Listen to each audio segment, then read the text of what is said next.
Hi అండి. అందరికీ నమస్తే. Devil boss part 23. అతని చేతుల్లో నలుగుతున్న నడుం నొప్పికి చిన్నగా మూలిగింది. అతనిలో తాపం ఇంకా పెరిగిపోతుంటే చాలా చాలా కష్టంగా ఆమెను దూరం నెట్టాడు. బయటకు వెళ్ళబోతుంటే ఆసి అని మొత్తుగా పిలుస్తుంది. వెనక్కి తిరిగి చూసిన అతనికి తన ఫ్రాక్ విప్పేసి పక్కన పడేస్తూ కనిపిస్తుంది. అతని కళ్ళు మెరిశాయి. ఫాస్ట్గా వచ్చి ఆమెను గట్టిగా హత్తుకుని తనతో సహా బెడ్ మీద పడతాడు.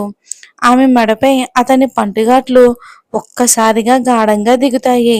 పప్పి ఆ అని చిన్నగా మూలుగుతుంది. ఇక క్షణకాలంలో ఇద్దరు బట్టలు దూరమయ్యాయి. తనువులు ఏకమయ్యాయి. అతని కదలిక వేగం పెరగగానే నొప్పి పెరిగింది. అయినా సరే ఓర్చుకుంది. కన్నీరు వస్తూ ఉంటే కనిపించకుండా నవ్వుతూ సహకారం అందించింది పప్పి. ఆమె మూలుగులు ఆ గదంతా మారుమ్రోగాయి. ఆ రాత్రంతా నిద్రకు దూరం అవుతూ మళ్ళీ మళ్ళీ ఏకమవుతూ ఇద్దరూ ఆనంద విహరంలో విహరిస్తున్నారు. ఎన్నిసార్లు ఎంత చేసినా నొప్పి లేచినా అతని నుంచి దూరం కాలేదు పప్పి. ఇంకా ఇంకా తన ఎదకేసి గట్టిగా అదుముకుంది ఆశీని. లోకంతో సంబంధం లేకుండా. ఇక ఆ రాత్రి కరిగి ఇద్దరికీ మధురానుభూతిని ఇచ్చింది. కాలం కరిగి ఉదయం అయ్యింది కానీ శరీరాలు కలిసిన ఆనందంలోనే ఉన్నాయి. మధ్యాహ్నం అవుతూ ఉంటే ఇద్దరికీ అలుపొచ్చింది.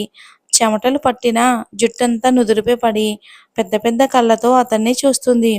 ఆసిమ్కు ఆనందం వేసి ఆర్తిగా ఆమెను మరోసారి పెనవేసుకొని మరోసారి రతి క్రీడలో పాలు పంచుకున్నాడు.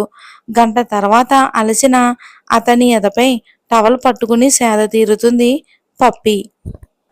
అలా ఒకరి కళ్ళల్లోకి ఒకరు చూసుకుంటూ నిద్రపోయారు. ఇక కాశీలోని అడవిలో చెట్టు కొమ్మపై పడుకున్న ఆసి మీదంతా కలగన్నాడు. ఇక ఫ్లాష్ బ్యాక్ సగం అయ్యింది. ఇక్కడ నుంచి ప్రస్తుతం స్టోరీ నడుస్తుంది. ప్రస్తుతం పప్పి అని పెద్దగా అరుస్తాడు ఆసిం. పప్పి, నా పప్పి అని లేచి కిందకి చూస్తే అంతా శూన్యం. అతని గుండెలపై ఆమె ఉండదు. పప్పి, ఎక్కడ ఉన్నావు? నువ్వు నాకు కావాలి అని అరుస్తుంటే పప్పి ఫేవరెట్ అయిన ర్యాబిట్ పిల్లలతో కలిసి ఆసిమ్ను బాధగా చూస్తుంది. పప్పితో కలిసి వచ్చినప్పుడు ఉన్న చిన్న చిన్న జంతువులన్నీ కూడా ఇప్పుడు పెద్దగా అయ్యాయి. వాటన్నిటినీ చూస్తూ ఇంకా పప్పి సువాసన ఆ దేహం వీడలేదు. అంతా గుర్తుకు వస్తూ ఉంటే గుండె ముక్కలైన భావనతో పప్పి అని అరుస్తాడు. ఎంత అరిచినా ఆమె జాడ కానరాదు. అతని కేకలు అడవంతా మారుమ్రోగుతూ ఉంటాయి. పక్షులు భయంగా ఎగురుతూ పారిపోతూ ఉంటాయి. జంతువులు పొదల్లో దాక్కుంటాయి. పక్కన ఉన్న బిర్యానీని తినేసి చిల్లం పీలుస్తూ పప్పి పప్పి అని ఇంటి లోపలికి వచ్చి ఆమెని తలస్తూ కంటి నిండా నీళ్లతో బెడ్ మీద పడతాడు ఆసిం. ఇంకా కట్ చేస్తే ఢిల్లీలో షాపింగ్ మాల్లో ఉన్న ఆరుషి జెస్సీతో కాల్ మాట్లాడుతూ ఇంకో సెక్షన్ వైపు వెళ్తుంది. అరావ్ అక్కుని వదిలి ఇద్దరు ఒకరు ముఖం ఒకరు చూసుకుని, బావా, అక్క ఎవరితో మాట్లాడుతుంది? కొంపదీసి నీకేం అన్యాయం చేయటం లేదు కదా అని అడుగుతుంది. అక్కని తల మీద టప్మని చేసి, పద నీ కోసం తీసుకుంటాను అని పక్కకు తీసుకుని వెళ్తాడు. అది ఇది అని డ్రెస్సెస్ చూస్తున్న అరవ్కు డిపార్ట్మెంట్ నుంచి కాల్ వస్తుంది. అది చూసి, అక్కు నువ్వు చూడు, నేను కాల్ మాట్లాడి వస్తాను అని తనకి కొంచెం దూరంగా వెళ్తాడు అరవ్. అరవ్ వెళ్ళగానే అక్కన్ దిగులుగా అవుతుంది. ఆసిం కోసం తెలుసుకునే ప్రయత్నంలోనే తన యూట్యూబ్ ఛానల్లో ఆసిం కోసం ఎలా ఓపెన్ చేయాలి అనుకుని మాజీ క్రికెటర్ ఆసిమ్తో love show in that days అని క్యాప్షన్ పెట్టి అతని పిక్ పెడుతుంది. ఇంకొక వైపు తన ఛానల్లో తన నెంబర్ కూడా పోస్ట్ చేస్తుంది. అది 10 నిమిషాల్లో వైరల్ అయ్యి 1,00,000 వ్యూస్ వస్తాయి. వేలల్లో కామెంట్స్ కూడా వస్తాయి. అవన్నీ చూసిన అక్కన్ ఇంకొక స్టెప్ ముందుకు వేసి, ఇది ఆసిం రేంజ్.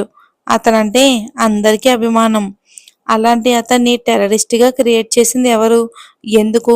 నిజంగా ఆసిం తప్పు చేశాడా అంటే బాంబే బ్లాస్ట్ ప్లాన్ ఫర్దర్ పార్ట్లో తెలుస్తుంది. తప్పు చెయ్యడు, తప్పు చేశాడు, డబ్బు కోసం పక్క దేశానికి అమ్ముడుకుపోయాడు, మంచివాడు, రేపిస్టు, టెర్రరిస్టు, ఇలా ఉంటాయి అందరు ఆన్సర్స్. తన ఛానల్లోని ఫాలో సర్వే చేస్తుంది అక్కన్. ఇక ఆమె అందరి ఆన్సర్స్ కోసం వెయిట్ చేస్తూ ఉంటుంది అక్కన్.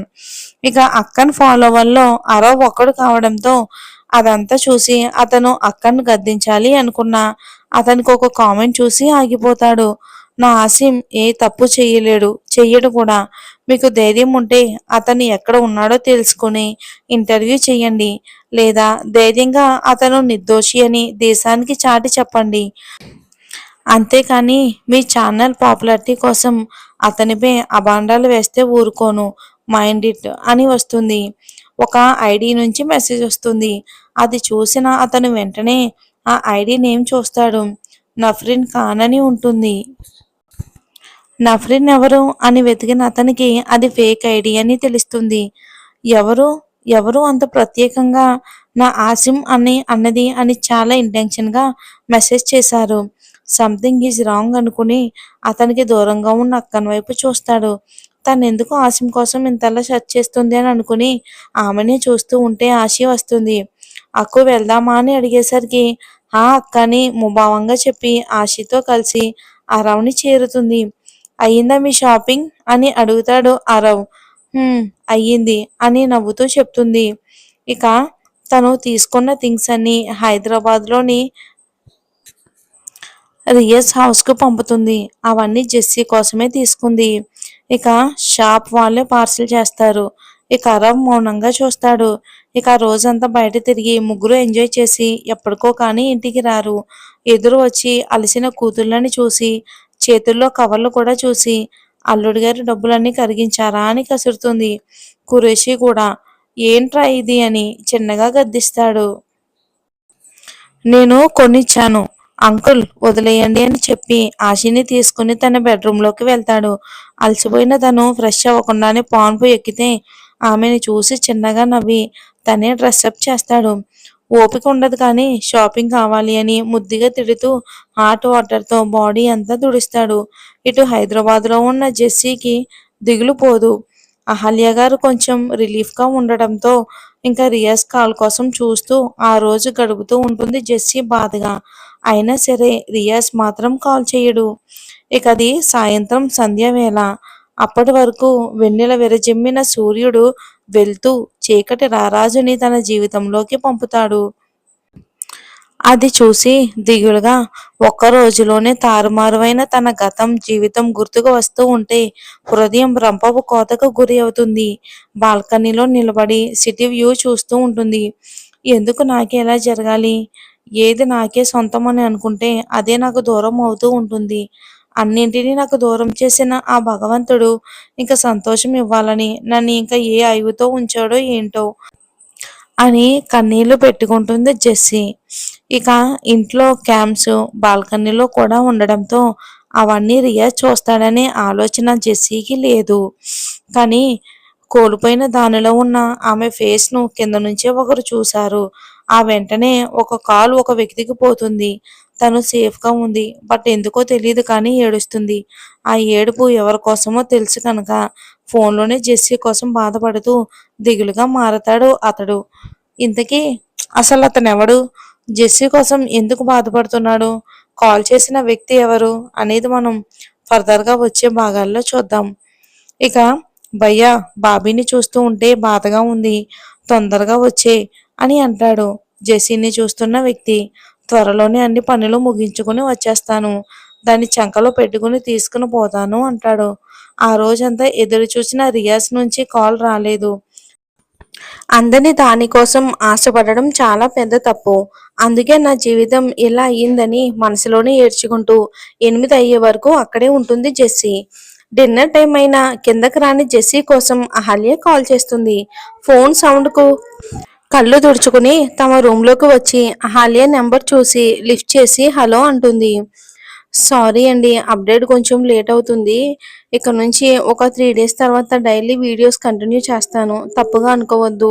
కొంచెం బిజీగా ఉండడం వలన చేయలేకపోతున్నాను అని నా ఛానల్ మాత్రం మర్చిపోవద్దు. నాకు డైలీ కామెంట్ చేసే సబ్స్క్రైబర్స్ అందరికీ కూడా చాలా థ్యాంక్స్ అండి.